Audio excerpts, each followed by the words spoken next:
欢迎来到小鹿故事会，听故事长智慧，品人生。每天分享精彩民间故事。今天的第一个故事：恶霸酒后为难道士，道长却说5日后你必死。哎，你听说了吗？那恶霸李四儿前几天晚上在酒馆里头，愣是给一个老道士下了绊子。老王头一边剔着牙，一边跟街角的几个闲汉扯着闲篇儿。哦，咋回事儿？快说说。旁边的小六子一听这话，眼睛都亮了，催促着老王头赶紧往下讲。老王头嘿嘿一笑，清了清嗓子，说道：那天晚上，李四儿那小子喝得跟个醉猫似的，在酒馆里瞎晃悠。那老道士呢，是个云游四方的道人，看着就挺有仙气儿的。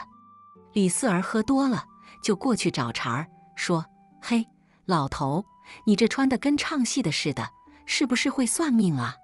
给我算算，我啥时候能发财？那老道士呢，也不生气，就看了他一眼，慢悠悠地说：施主，你命中带煞，近日恐有血光之灾啊。李四儿一听火了，骂骂咧咧地说：你这老东西，是不是活腻了？赶着我！说着就上去推搡那老道士。结果你们猜怎么着？那老道士被李四儿推得一个趔趄，差点摔倒，但他站稳后脸色一点没变，反而笑了，说5日后你必死。这话一出，酒馆里的人都愣住了，李四儿更是气得脸红脖子粗的，要动手打那老道士。但你们知道吗？那老道士就像个泥鳅似的，左躲右闪，愣是没让李四儿碰到一根汗毛。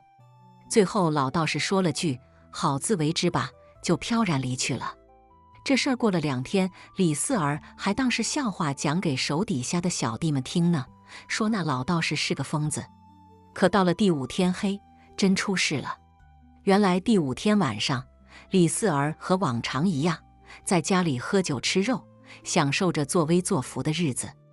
他的几个小弟也在一旁陪着，气氛很是热闹。但就在这时，突然刮起了一阵狂风，吹得门窗乒乓作响，蜡烛也灭了好几根。这风咋这么大呢？李四儿骂骂咧咧地站起身，想去关窗户。可就在这时，他看到一个黑影在窗外一闪而过，吓得他差点摔倒。啥玩意儿？给我出来！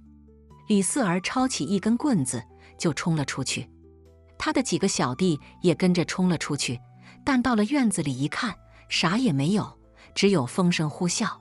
他妈的，敢吓唬我！李四儿气呼呼地骂了几句，就要回屋。可就在这时，他突然觉得脖子一凉，好像有什么东西搭在了他的肩上。他猛地一回头，啥也没看到，但那种阴冷的感觉却越来越强烈，仿佛有什么东西在他耳边低语，说着一些他听不懂的话。李四儿吓得浑身直哆嗦，酒也醒了大半。大哥，你咋了？一个小弟看到李四儿的脸色不对，赶紧问道。没事。李四儿强作镇定，但声音却有些颤抖。他赶紧回到屋里，关上门窗，吩咐小弟们把蜡烛都点上。可就在这时，屋里突然响起了一阵诡异的声音，像是哭声，又像是笑声，让人毛骨悚然。李四儿和小弟们都吓得脸色苍白，不知道该怎么办才好。大哥，这是咋回事啊？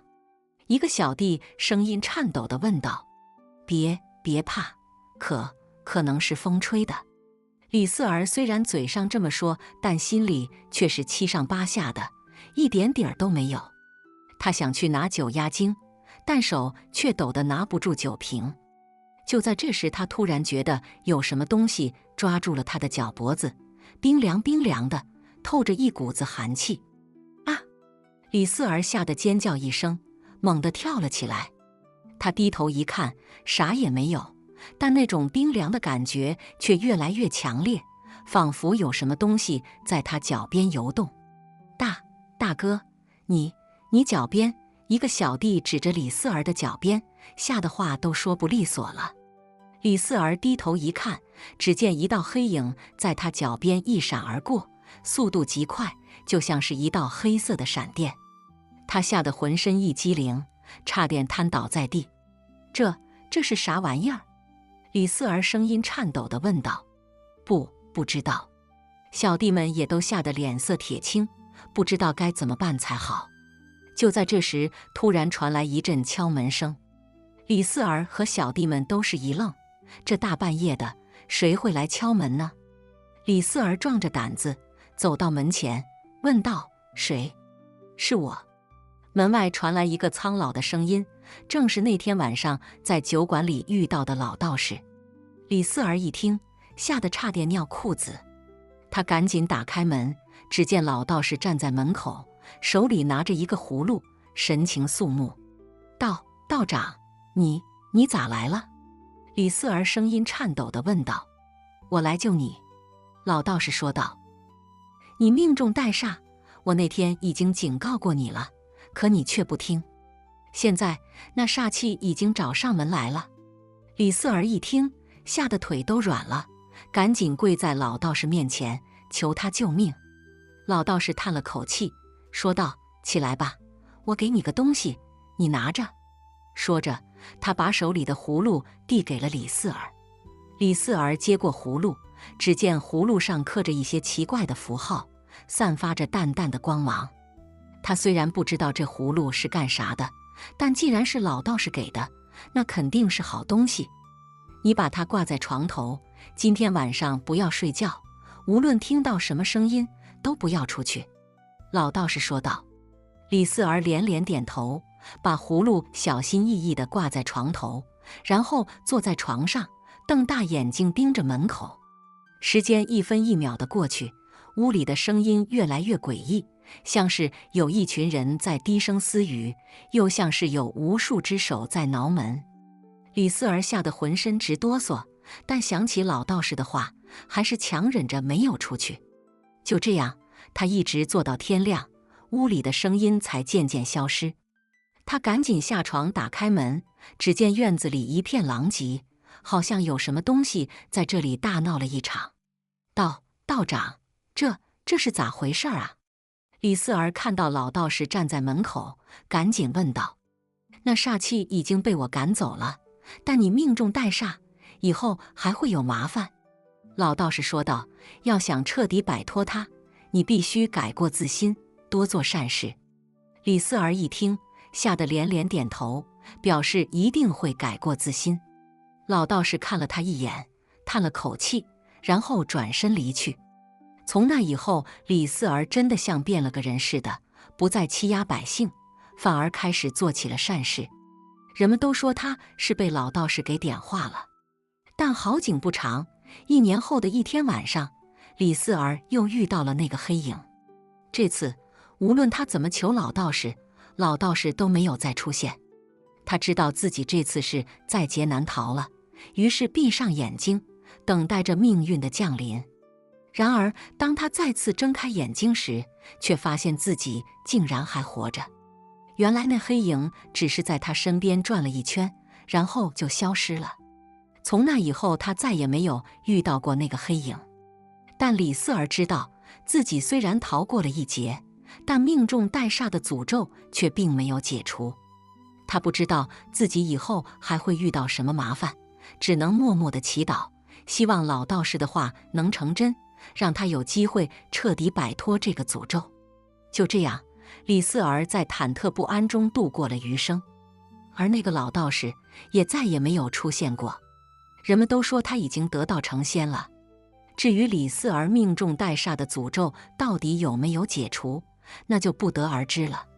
但无论如何，李四儿的故事都在当地流传了下来，成为了人们茶余饭后的谈资。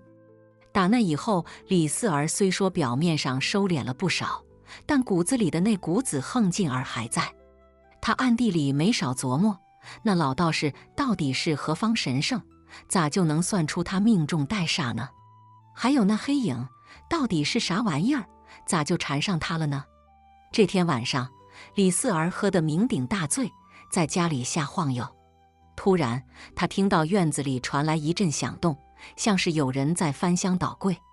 他心头一紧，暗叫不好，赶紧抄起一根棍子，踉踉跄跄地冲了出去。谁？谁在那儿？李四儿大声喊道。但回应他的只有一阵阴森的笑声。这笑声听着让人毛骨悚然，就像是从地狱里传出来的一样。李四儿吓得浑身直哆嗦，但酒壮怂人胆，他还是硬着头皮往前冲。你到底是谁？给我出来！李四儿挥舞着手中的棍子，大声喊道。就在这时，一个黑影从墙头上跳了下来，落在了李四儿面前。李四儿定睛一看，只见这人穿着一身黑袍，脸上戴着一张诡异的面具，只露出一双阴森的眼睛。你到底是谁？为啥缠着我？李四儿声音颤抖地问道。哼，你不记得我了吗？那黑袍人冷笑一声，说道：我就是你曾经害死的那些人，回来找你索命了。李四儿一听，吓得差点瘫倒在地。他赶紧爬起来，想要逃跑，但黑袍人却如影随形，一直跟在他身后。无论他跑到哪儿，那阴森的笑声都会在他耳边响起。你别过来，我会武功。李四儿挥舞着手中的棍子，大声喊道。但黑袍人却不为所动，继续朝他逼近。李四儿吓得魂飞魄散，不知道该怎么办才好。就在这时，他突然想起老道士给他的那个葫芦，赶紧从怀里掏出来，对准黑袍人扔了过去。那葫芦在空中划出一道优美的弧线，然后重重地砸在了黑袍人身上。只见黑袍人浑身一颤，然后化作一道黑烟，消失得无影无踪。李四儿见状松了口气，瘫坐在地上。他这才明白，老道士给他的葫芦原来是个法宝，能驱邪避鬼。从那以后，李四儿更加珍惜那个葫芦了，把它当作宝贝一样供在家里。而他也真的像变了个人似的，开始多做善事，弥补自己以前的过错。然而命运似乎并不打算轻易放过他。这天晚上，李四儿在家里睡觉，突然听到窗外传来一阵诡异的歌声。这歌声听着让人心烦意乱，就像是有无数只蚊子在耳边嗡嗡作响。李四儿被吵得睡不着觉，起床查看。他打开窗户一看，只见一个白衣女子站在院子里，正对着他唱歌。这女子长得貌美如花，但脸上却透着一股子诡异的气息。你是谁？为啥在我家院子里唱歌？李四儿声音颤抖地问道。那白衣女子停止了唱歌，转头看向李四儿，说道：我是来找你索命的。李四儿一听，吓得差点尿裤子。他赶紧关上窗户，想要逃跑，但那白衣女子却已经飘进了屋里。他伸手一指，李四儿就动弹不得了。你到底是谁？为啥要找我索命？李四儿声音颤抖地问道。你不记得我了吗？白衣女子冷笑一声，说道：我就是你曾经害死的那个女子，回来找你报仇了。李四儿一听，吓得浑身直哆嗦。他赶紧掏出葫芦，想要驱邪避鬼。但就在这时，那白衣女子突然化作一道白光，钻进了他的身体里。啊！李四儿发出一声惨叫，然后倒在地上，不省人事。等他再次醒来的时候，已经是第二天早上了。他发现自己躺在床上，浑身无力，动弹不得。而那白衣女子的声音却一直在他耳边回荡：你害死了我，我也要让你尝尝痛苦的滋味。白衣女子恶狠狠地说道。李四儿吓得魂飞魄散，不知道该怎么办才好。他想起老道士的话，知道自己这次是在劫难逃了。但他不甘心就这么死去，于是开始大声呼救：救命啊！救命啊！李四儿大声喊道。但他的呼救声并没有引来任何人。他这才明白，自己已经被白衣女子下了咒，别人根本听不到他的声音。就在这时，他突然觉得身体里涌起一股暖流，那白衣女子的声音也渐渐消失了。他惊讶地发现自己竟然又能动弹了，这是怎么回事？李四儿心中疑惑道。就在这时，一个熟悉的声音在他耳边响起：“是我救了你。”李四儿转头一看，只见老道士站在他面前，手里拿着一个金色的符咒。道长，你咋来了？李四儿声音颤抖地问道。我来救你。老道士说道，你命中带煞，容易招惹邪祟。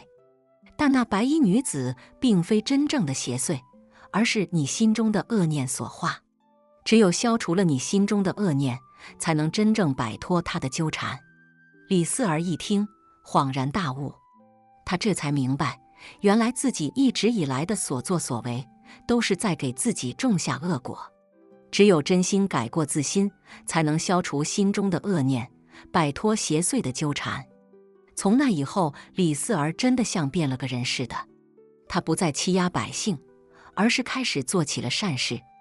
他用自己的钱财帮助那些贫困的人，用自己的力量保护那些弱小的人。他的名声也渐渐好了起来，人们都说他是个好人。然而，命运似乎并不打算轻易放过他。这天晚上，李四儿正在家里睡觉，突然听到一阵急促的敲门声。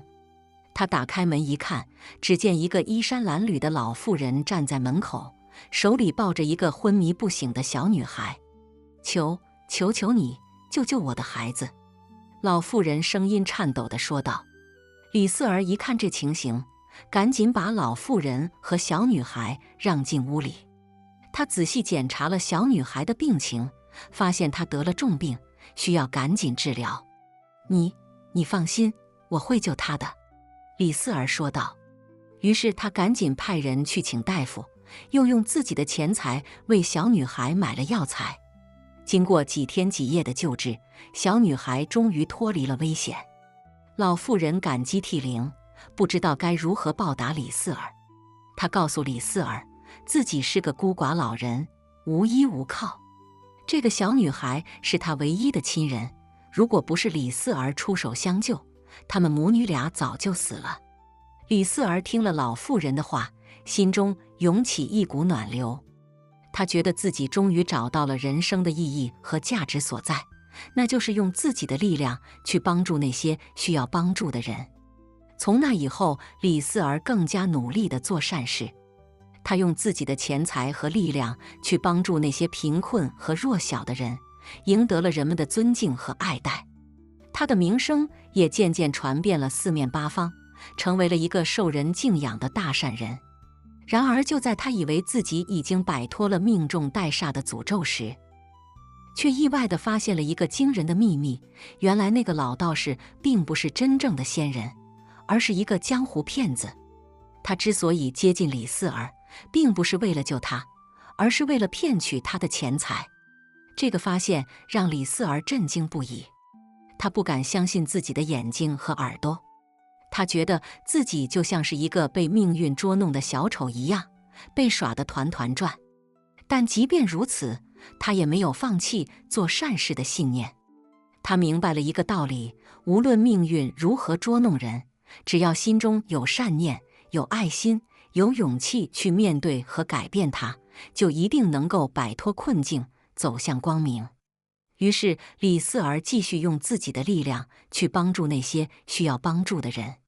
他的故事也在当地流传了下来，成为了一个激励人心的传奇。而那个老道士呢？据说他已经消失得无影无踪了，再也没有出现过。至于他到底是何方神圣，有何目的，那就不得而知了。但无论如何，李四儿的故事都将成为人们茶余饭后的谈资和警醒。今天的第二个故事，悍妇欺夫害妾被休，满月席上乞讨被重新迎入家门。听说了吗？那李家村的悍妇王翠花昨个被休了。村头的大槐树下，几个妇人围成一圈，叽叽喳喳地议论着。啥？被休了？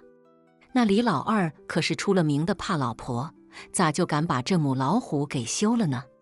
一个胖婶子瞪大了眼睛，一脸不可思议。嘿，您还不知道呢？听说呀，这王翠花不光对李老二动辄打骂，还害死了人家新娶的小妾，这事儿能忍？旁边一个瘦高的汉子插嘴道，脸上带着几分幸灾乐祸。这话一出，周围的人都倒吸了一口冷气，纷纷摇头感叹：这王翠花可真是作孽呀！这事儿啊，还得从头说起。李家村坐落在一片肥沃的平原上，村里人世代以种田为生，日子虽不富裕，但也算过得去。李老二是个老实巴交的庄稼汉，娶了个媳妇叫王翠花，那可是村里出了名的厉害角色。王翠花长得5大3粗，嗓门大，力气也不小，动不动就对李老二拳打脚踢。李老二呢，是个出了名的妻管严，对王翠花那是言听计从，打不还手，骂不还口。村里人都说李老二这辈子算是栽在王翠花手里了。可谁也没想到，这王翠花竟然还不知足，非得把李老二逼得走投无路才肯罢休。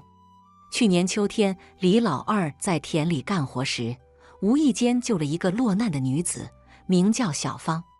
小芳长得清秀可人，性格也温柔，李老二一看就心生怜悯，便把她带回了家。王翠花一看这架势，心里那叫一个不痛快，可碍于李老二的面子，也不好发作。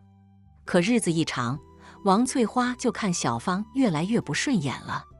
她总觉得小芳是个狐狸精，会勾走李老二的心。于是王翠花便开始处处刁难小芳，不是让她干重活，就是故意找茬骂她。小芳呢，是个知书达理的女子，虽然受了委屈，但总是默默忍受，从不跟王翠花计较。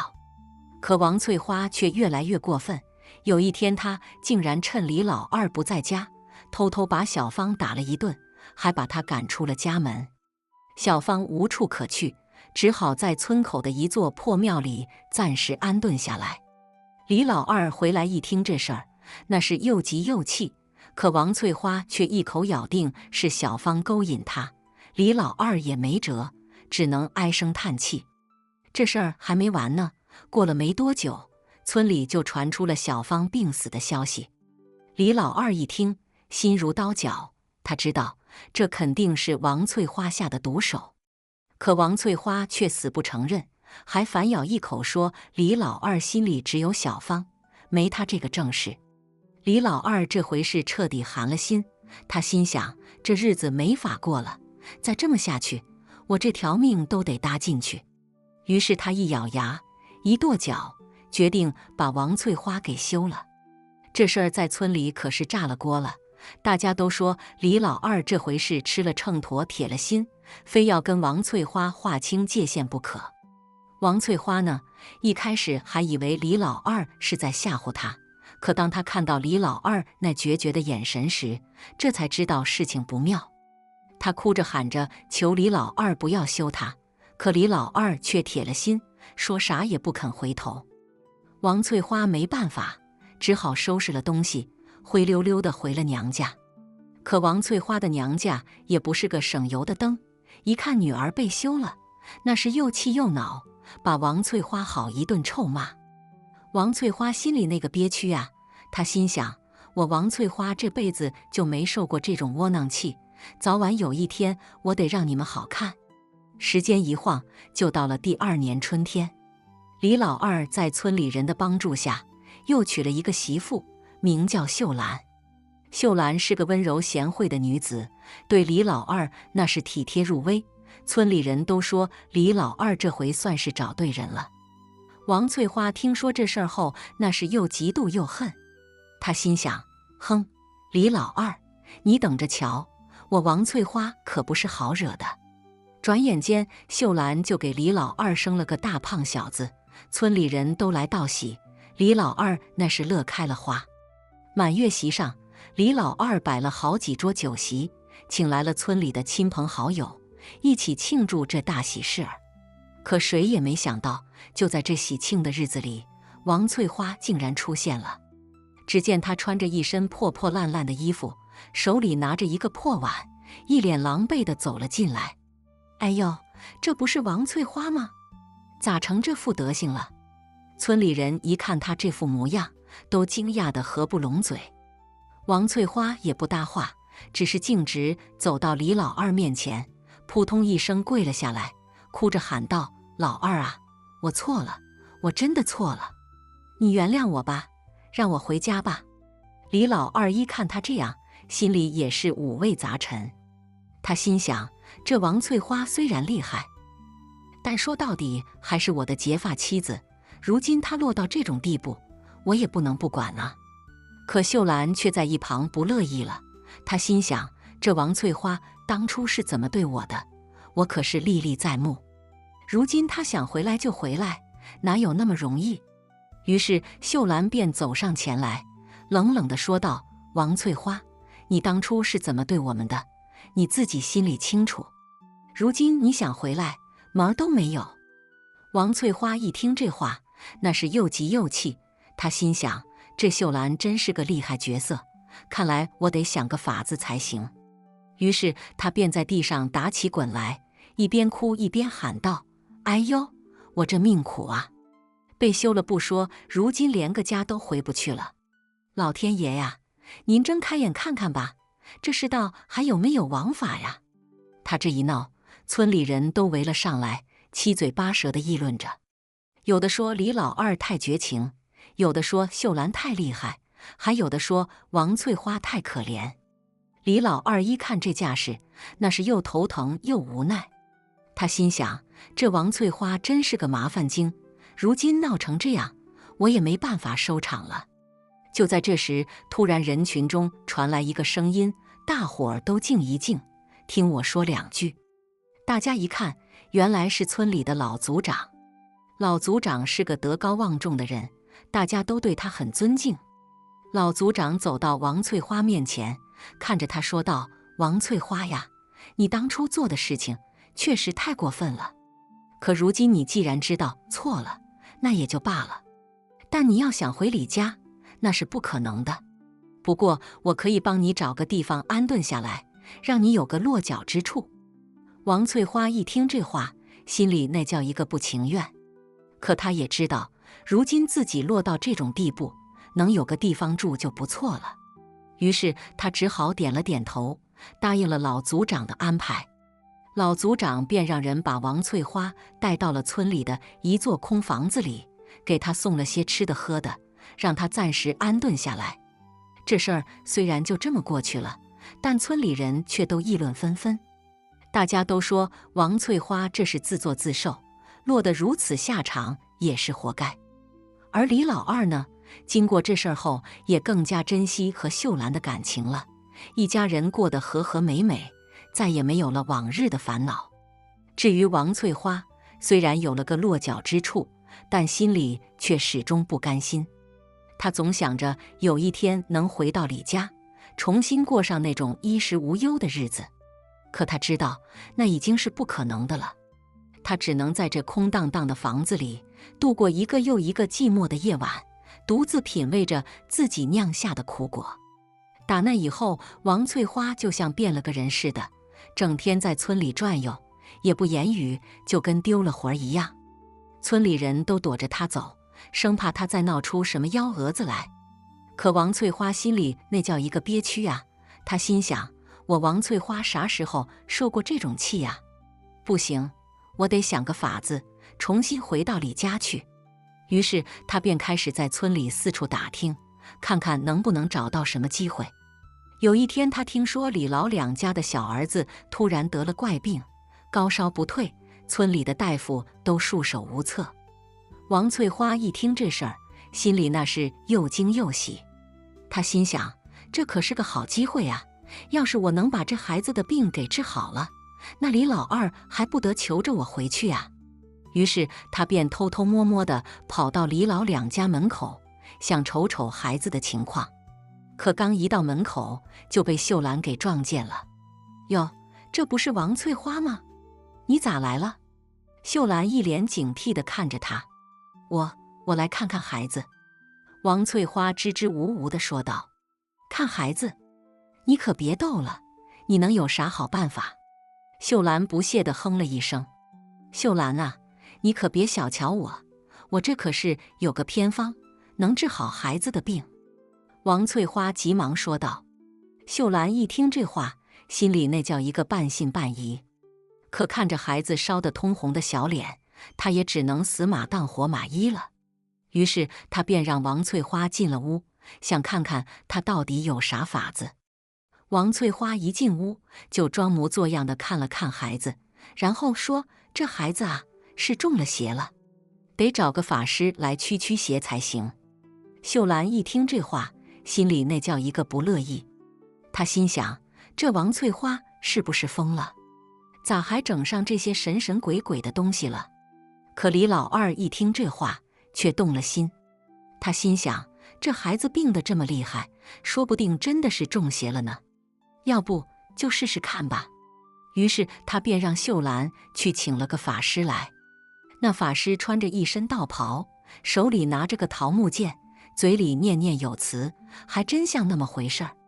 法师在屋里折腾了一番后，就说孩子身上的邪气已经被驱走了。秀兰一看孩子烧也退了，精神也好了，心里那叫一个高兴，便觉得法师还真有点本事。可王翠花一看这事儿成了，心里那叫一个得意呀。她心想：嘿嘿，这回我可算是找到机会了。于是她便开始在李老二和秀兰面前献殷勤，整天帮他们干活做饭，还时不时地给孩子买点小玩意儿。李老二一看他这样，心里那叫一个感动啊，便觉得王翠花其实也不是那么坏。秀兰呢，虽然心里还是有点防着他，但看着王翠花这么卖力的表现，也不好说啥。可王翠花却不着急，她知道这事儿得慢慢来。于是她便继续在李老两家待着，一边干活一边寻找机会。有一天晚上，秀兰突然肚子疼得厉害，李老二急忙去找大夫。可等大夫来了以后，却发现秀兰已经昏迷不醒了。大夫一检查，说是中了毒，得赶紧救治。李老二一听这话，那是又惊又怒啊。他心想：这好好的，咋就中毒了呢？于是他便开始在家里四处查找，看看能不能找到啥线索。结果他在厨房里发现了一个被打开的药瓶，里面装的是一种剧毒的药粉。李老二一看这药瓶，心里那叫一个恍然大悟啊。他心想，这药瓶是王翠花拿来的，说是给孩子补身体的，难道是他下的毒？他急忙跑到王翠花屋里，想把她抓起来。可王翠花一看他来了，早就吓得跑得没影了。李老二那是又气又急呀，他心想，这王翠花咋就这么狠毒呢？不行，我得赶紧去追她。于是他便追了出去。可王翠花就跟鬼附身了一样，跑得那叫一个快。李老二追了半天也没追上。就在这时，突然有人喊道：“快来看呐，王翠花掉河里了！”李老二一听这话，急忙跑了过去。只见王翠花在河里扑腾着，眼看就要被淹死了。村里人都围在河边看着热闹，谁也没敢下去救她。李老二一看这情况，也顾不上啥了，纵身一跃就跳进了河里。他费了好大的劲儿，才把王翠花给救了上来。等王翠花醒过来以后，他看着李老二，眼里那叫一个复杂呀。他心想，这李老二竟然还愿意救我，看来他心里还是有我的。于是他便哭着说道：“老二啊，我错了，我真的错了。我不该下毒害秀兰，我也不该害小芳，你原谅我吧，让我回家吧。”李老二一听这话，心里那叫一个五味杂陈啊。他心想，这王翠花到底是想干啥呢？一会儿好一会儿坏的。可就在这时，突然有人喊道：“快看呐，秀兰醒了！”大家一听这话，都急忙跑了回去。只见秀兰躺在床上，脸色苍白，但眼神却异常坚定。老二啊，我知道这事儿是王翠花干的，但咱们不能就这么算了，得把她送到官府去。秀兰虚弱地说道。李老二一听这话，心里那叫一个为难啊。他心想，这王翠花虽然犯了错，但她毕竟是我的结发妻子啊，要是把她送到官府去，那她这辈子可就完了。可秀兰却态度坚决，说啥也要把王翠花给送走。李老二没办法，只能唉声叹气地答应了。于是村里人便把王翠花给绑了起来，准备送到官府去。王翠花一看这情况，那是又哭又闹啊，可啥用也没有了。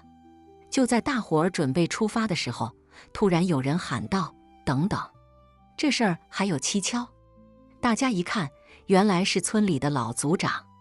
老族长走到王翠花面前，看着她说道：“王翠花呀，你老实交代，这事儿到底是不是你干的？”王翠花一看老族长来了，心里那叫一个害怕呀。她心想，这老族长可是个厉害角色，啥事儿都逃不过他的眼睛。于是她便哭着说道：“老族长啊，这事儿真不是我干的，我是被人冤枉的呀。”“哦，那你说说是谁冤枉的你？”老族长问道。“是村头的刘寡妇。”王翠花突然喊道。大家一听这话都愣住了。这刘寡妇可是村里出了名的泼妇，她跟王翠花一直不对付，俩人经常吵架。可谁也没想到，这事儿竟然是她干的。老族长一听这话，便让人把刘寡妇给叫了过来。刘寡妇一来，看着王翠花那眼神儿，那叫一个复杂呀。“刘寡妇啊，这事儿到底是不是你干的？”老族长问道。刘寡妇一看这情况，知道再也瞒不下去了，便哭着说道：“是我干的，是我干的。我嫉妒王翠花能回到李家，就想着法子害她，可我没想到会害到秀兰身上去。”大伙儿一听这话，都气得不行。这刘寡妇真是太过分了。于是大伙儿便把刘寡妇给绑了起来，准备送到官府去。王翠花一看这情况，心里那叫一个得意呀。她心想：嘿嘿，这回我可算是洗清冤屈了。可就在这时，突然又有人喊道：“等等，这事儿还没完呢！”大家一看，原来是秀兰。秀兰从屋里走了出来，看着王翠花说道：“王翠花呀，虽然这事儿是刘寡妇干的，但你也脱不了干系。你当初要害我，这事儿可是真的，我不能就这么原谅你。”王翠花一听这话，心里那叫一个绝望啊。她心想，这秀兰咋就这么难缠呢？看来我这辈子是别想再回到李家了。于是她便开始在地上打起滚来，一边哭一边喊道：“哎呦，我这命苦啊，咋就摊上这事儿了呢？老天爷呀，您睁开眼看看吧！”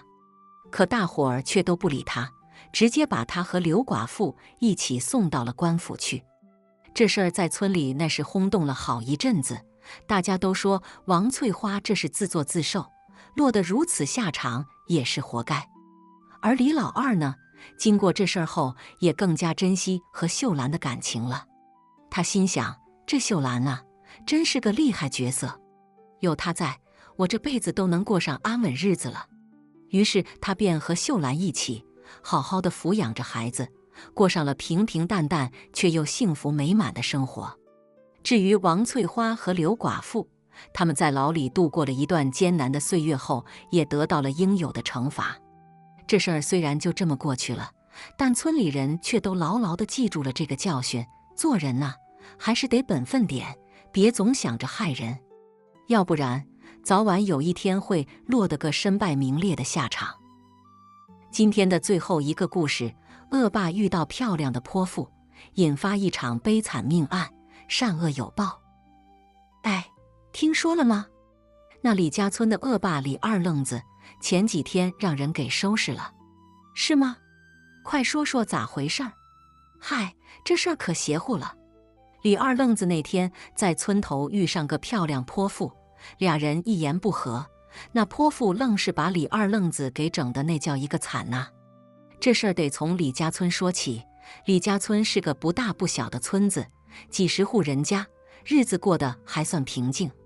可自从李二愣子这小子在村里横行霸道以来，大伙儿就没过几天舒心日子。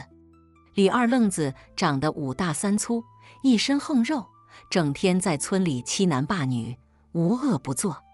村里人见了他都躲着走，谁也不想招惹这个瘟神。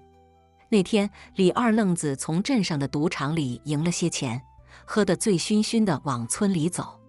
刚走到村头，就见一个穿着红衣裳、长得水灵灵的姑娘站在那儿。这姑娘长得那叫一个漂亮，村里人都没见过这么好看的姑娘。可李二愣子一看这姑娘，眼睛就直了，嘴里还嘀咕着：“嘿，今儿个这是走啥运了？碰上个这么俊的娘吗？”那姑娘一听李二愣子这话，眉头一皱，开口就骂：“你个小子，说啥呢？嘴巴放干净点儿！”李二愣子一听，乐了：“哟呵，还挺横，爷今儿个就喜欢你这种泼辣劲儿。”说着，李二愣子就往前凑，想占那姑娘的便宜。那姑娘一看李二愣子这架势，也不害怕，从腰里掏出一把明晃晃的小刀，抵在李二愣子的脖子上：“你再往前一步，我就让你见血。”李二愣子一看，心里也有点怵，但嘴上还是不服软：“嘿，小娘们，你还来真的？爷我可不怕你。”那姑娘冷笑一声：“不怕，那你试试。”说着，手里的小刀在李二愣子的脖子上轻轻划了一道，鲜血立马就渗了出来。李二愣子一看见血了，酒也醒了大半，吓得往后退了好几步。那姑娘趁机往前一冲，用小刀在李二愣子的脸上划了一道大口子。李二愣子疼得嗷嗷直叫，捂着脸就往回跑，边跑边喊：“你给我等着，爷饶不了你！”那姑娘站在原地，看着李二愣子远去的背影，嘴角勾起一抹冷笑，然后转身消失在了村头的小路上。这事儿在村里可炸了锅了，大伙儿都知道李二愣子那是啥人，谁也没想到今儿个他能栽在一个姑娘手里。村里人议论纷纷，都说这姑娘肯定不是一般人，说不定是哪个高人派来收拾李二愣子的。李二愣子在家里养了几天伤，脸上的口子好了些，但心里那口气却咽不下去。他发誓要找到那个姑娘，好好收拾她一顿，报这一刀之仇。这天，李二愣子带着几个手下，在村里挨家挨户的搜，是要把那姑娘找出来。可搜遍了整个村子，也没找到那姑娘的踪影。李二愣子气得直咬牙，这小娘们跑得还挺快。就在李二愣子准备放弃的时候，村里一个老人突然站出来说：“二愣子啊，你别找了，那姑娘不是咱村里人，她是外头来的，前几天就住在村头那间破屋子里。”李二愣子一听，眼睛一亮，立马带着手下往村头跑去。到了那间破屋子一看，里面已经没人了，但地上却留着一封信。李二愣子拿起信一看，只见上面写着：“李二愣子，你作恶多端，今日只是给你一个小小的教训，若你再不改过自新，必将大祸临头。”李二愣子看完信，气得把信撕了个粉碎。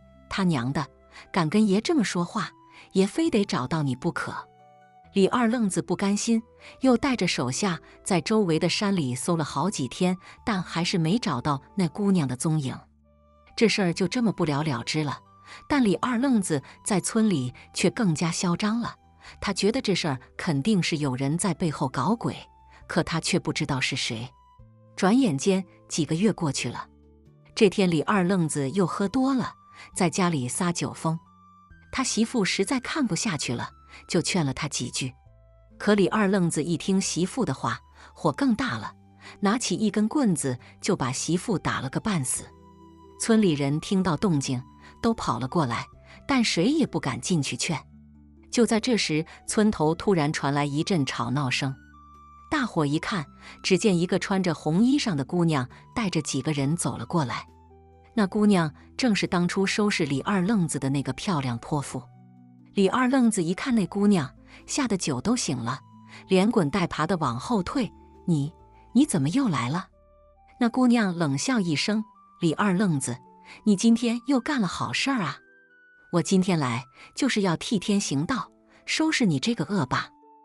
说着，那姑娘一挥手，她带来的那几个人就冲了上去，把李二愣子按在地上一顿暴打。村里人看的是目瞪口呆，谁也没想到这姑娘还真敢回来找李二愣子的麻烦。李二愣子被打得鼻青脸肿，躺在地上直哼哼。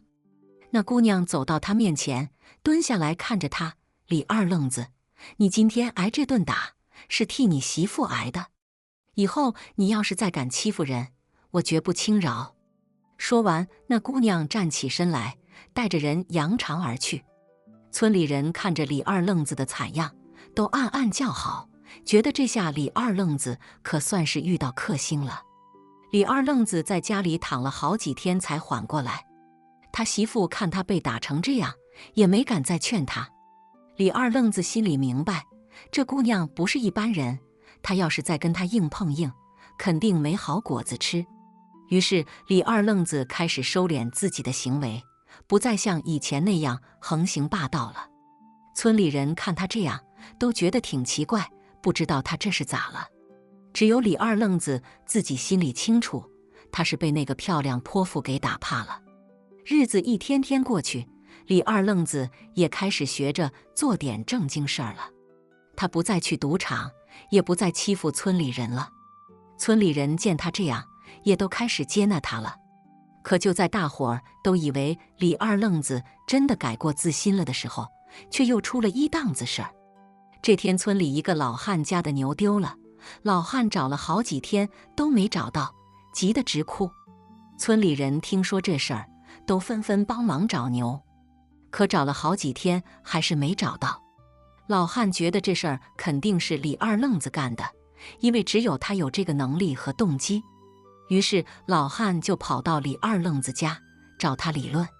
李二愣子一听老汉这话，火就上来了：你他娘的别血口喷人，爷我现在早就不干那事儿了。老汉却不信：哼，你别以为我不知道，你以前干的那些事儿，村里人都看在眼里呢。这牛肯定是你偷的。李二愣子被老汉这么一说，更生气了，俩人就这么吵了起来。吵着吵着，李二愣子一激动，就把老汉给推倒在地上了。老汉年纪大了，这么一摔就起不来了。村里人听说这事儿，都纷纷跑到李二愣子家指责他。李二愣子一看这架势，知道自己这回是闯了大祸了。他赶紧把老汉送到医院，但老汉还是因为伤势过重，没过多久就去世了。这事儿在村里可又炸了锅了。大伙儿都觉得李二愣子这回是彻底没救了，肯定得被送到牢里去。可奇怪的是，这事儿过了好几天，也没人来抓李二愣子。村里人都觉得挺纳闷，不知道这是咋回事儿。就在大伙儿都议论纷纷的时候，那个漂亮泼妇又出现了。她走到村里，看着大伙儿说：乡亲们，我知道你们都在议论啥，李二愣子这事儿我自有打算。大伙儿一听这话，都愣住了，不知道这姑娘是啥意思。那姑娘接着说：李二愣子虽然恶贯满盈，但他现在也已经改过自新了。这次的事儿虽然是他不对，但也不能全怪他。我觉得咱们应该给他一个机会，让他好好反省一下自己。大伙儿一听这话，都觉得挺意外。他们没想到这姑娘竟然会替李二愣子说话，但转念一想，这姑娘也不是一般人，她说的话肯定有道理。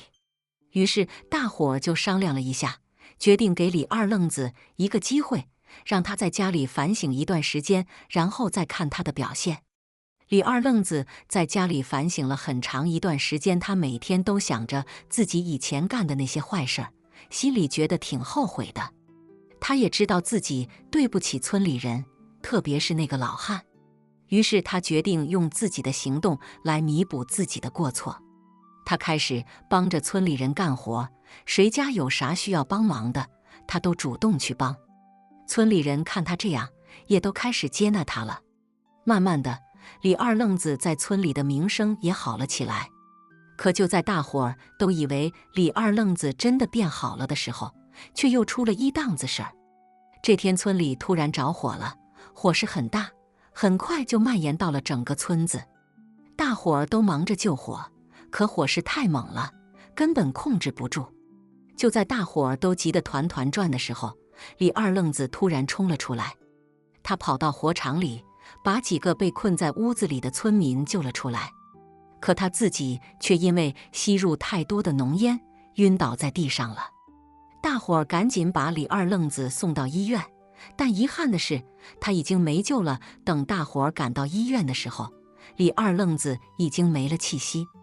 村里人都觉得挺惋惜的，觉得李二愣子这人虽然以前干过不少坏事儿，但这次他确实是为了救人才牺牲的，也算是个英雄了。可就在大伙儿都为李二愣子的死感到惋惜的时候，那个漂亮泼妇却又出现了。她走到村里，看着大伙儿说：“乡亲们，我知道你们都在为李二愣子的死感到难过，但我要告诉你们的是，这事儿没那么简单。”大伙儿一听这话，都愣住了，不知道这姑娘是啥意思。那姑娘接着说：“李二愣子的死不是意外，而是有人故意为之。”啥？故意为之？这是咋回事啊？村里人都觉得挺纳闷，不知道这姑娘是咋知道的。那姑娘叹了口气，说：“其实我一直都在调查李二愣子的事情。我发现他以前干的那些坏事儿，背后都有人指使。而这次火灾，也是那个人为了除掉李二愣子而故意制造的。”啥？有人指使？这是谁呀？村里人都觉得这事儿太离奇了，不知道这姑娘是咋调查出来的。那姑娘看着大伙儿说：“这个人就是咱们村里的一个有钱人，他一直都想独占村里的资源，所以就暗中操控着李二愣子，让他替自己干坏事儿。而这次他看李二愣子已经改过自新了，不再听他的话了，所以就制造了这场火灾，想除掉李二愣子。”大伙儿一听这话都惊呆了，他们没想到这事儿背后竟然还有这么大的阴谋。于是大伙儿都纷纷表示要一起找出这个幕后黑手，为李二愣子讨回公道。那姑娘看大伙儿都这么积极，也挺高兴的。她说：“好，既然大伙儿都愿意帮忙，那我们就一起找出这个幕后黑手。不过这事儿得小心点儿，因为那个人在村里势力很大，咱们不能轻易打草惊蛇。”大伙儿一听这话，都点了点头，表示同意。于是那姑娘就开始带着大伙儿暗中调查起来。他们搜集了很多证据，发现那个有钱人确实在背后操控着很多事情。可就在大伙儿都准备把证据交给警察的时候，那个有钱人却突然消失了。大伙儿都觉得挺奇怪，不知道他这是咋了。于是那姑娘就带着大伙儿继续调查起来。他们发现那个有钱人竟然跑到了外地去了。于是大伙儿就决定一起去外地找他，一定要把他抓回来。他们坐火车，坐汽车，历经千辛万苦，终于找到了那个有钱人的藏身之处。可当他们冲进去的时候，却发现那个有钱人已经自杀了。大伙儿一看这情况，都挺失望的。他们没想到这个有钱人竟然会选择自杀，这样一来，他们就没法为李二愣子讨回公道了。可就在大伙儿都准备离开的时候，那姑娘却突然发现了点不对劲儿。她走到那个有钱人的尸体旁边，仔细地看了看，然后说：“不对，这不是自杀，这是谋杀。”啥？谋杀？这是咋回事啊？村里人都觉得这姑娘是咋看出来的。那姑娘指了指有钱人的脖子，说：“你们看这儿，这个勒痕不是自杀能留下来的，这是有人从后面勒住他的脖子，然后把他吊起来的。”大伙儿一听这话，都惊呆了。他们没想到这事儿竟然还有这么大的反转，于是大伙儿就又开始调查起来，一定要找出这个真正的幕后黑手。他们顺着线索一路追查，发现这个幕后黑手竟然是一个外地人。这个人以前跟那个有钱人有过节，所以就一直想找机会报复他。他得知那个有钱人在村里干的坏事后，就暗中操控着李二愣子，让他替自己干坏事。而这次他看李二愣子已经改过自新了，不再听他的话了，所以就制造了这场火灾，想除掉李二愣子。可没想到李二愣子竟然为了救人而牺牲了。这个人怕自己的事情败露，所以就选择了自杀来掩盖真相。可大伙儿都知道，这自杀根本就是个幌子，这个幕后黑手肯定还活着。于是大伙儿就决定继续追查下去，一定要把这个幕后黑手绳之以法。他们历经千辛万苦，终于找到了这个幕后黑手的藏身之处。可当他们冲进去的时候，却发现这个人已经跑了。大伙儿都挺失望的，觉得这次又白忙活了。可就在大伙儿都准备离开的时候，那姑娘却突然说：“别急，她跑不了。”说着，她就拿出了一张照片给大伙儿看。大伙儿一看这张照片，都挺惊讶的，因为这张照片上的人竟然是村里的一个老汉。这是咋回事啊？这个老汉咋会跟这事儿扯上关系呢？村里人都挺纳闷的。那姑娘看着大伙儿说：“其实这个老汉一直都是这个幕后黑手的眼线，他替这个幕后黑手监视着村里的情况，还帮他干了很多坏事。我们这次能找到这个幕后黑手，也是多亏了这个老汉留下的线索。”大伙儿一听这话，都挺气愤的。他们没想到这个老汉竟然会干出这种事儿来，于是大伙儿就决定一起去找这个老汉，一定要把他抓回来。他们顺着线索一路追查，终于找到了老汉的藏身之处。可当他们冲进去的时候，却发现老汉已经被人杀死了。大伙儿一看这情况，都挺震惊的。他们没想到这个幕后黑手竟然会这么狠毒，连自己的眼线都不放过。于是大伙儿就又开始调查起来，一定要找出这个真正的幕后黑手。他们历经千辛万苦，终于找到了这个幕后黑手的藏身之处。可当他们冲进去的时候，却发现这个人已经奄奄一息了。原来他在逃跑的过程中，不小心摔下了悬崖，受了重伤。大伙儿一看这情况，都挺高兴的。他们觉得这下终于可以把这个幕后黑手绳之以法了。可没想到，这个人却在临死前说出了一个惊人的秘密。他说：“其实我一直都在替别人干活，那个人才是真正的幕后黑手。他一直在暗中操控着一切，包括这次火灾和李二愣子的死。”啥？还有幕后黑手？这是谁呀？村里人都觉得这事儿太离奇了，不知道这个幕后黑手到底是谁。可那个人已经说不出话了，他只是指了指远方的一个山头，然后就咽气了。大伙儿一看这情况，都挺失望的。他们没想到这个幕后黑手竟然这么狡猾，连死都不肯说出真相。可大伙儿都知道这事儿肯定没完，于是他们就决定继续追查下去，一定要把这个真正的幕后黑手找出来。他们顺着那个人指的方向一路追查下去，历经千辛万苦，终于找到了那个真正的幕后黑手。可当他们准备把这个人抓起来的时候，却发现这个人已经疯了。他整天胡言乱语，根本不知道自己在说啥。大伙儿一看这情况，都挺失望的。他们没想到这个幕后黑手竟然会疯掉，这样一来，他们就没法为李二愣子讨回公道了。可就在大伙儿都准备离开的时候，那姑娘却突然说：“别急，他虽然疯了，但咱们还可以从他的嘴里套出点线索来。”说着，他就走到那个疯子的旁边，开始跟他聊起天来。大伙儿一看这情况，都挺惊讶的。他们没想到这姑娘竟然还有这本事儿，可没想到那姑娘跟那个疯子聊了一会儿后，竟然真的从他嘴里套出了一点线索。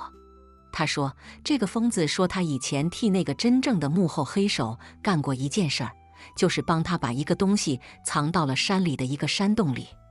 他说那个东西很重要，是那个幕后黑手用来操控一切的。大伙儿一听这话，都挺高兴的。他们觉得这下终于可以找到那个真正的幕后黑手了。于是他们就决定一起去山里找那个山洞，一定要把那个东西找出来。好了，今天的故事就听到这了。如果您想发表自己的看法，可以在视频下方随意留言。如果您喜欢我的视频，记得订阅加分享。小鹿祝您好运连连，我们下个视频再见。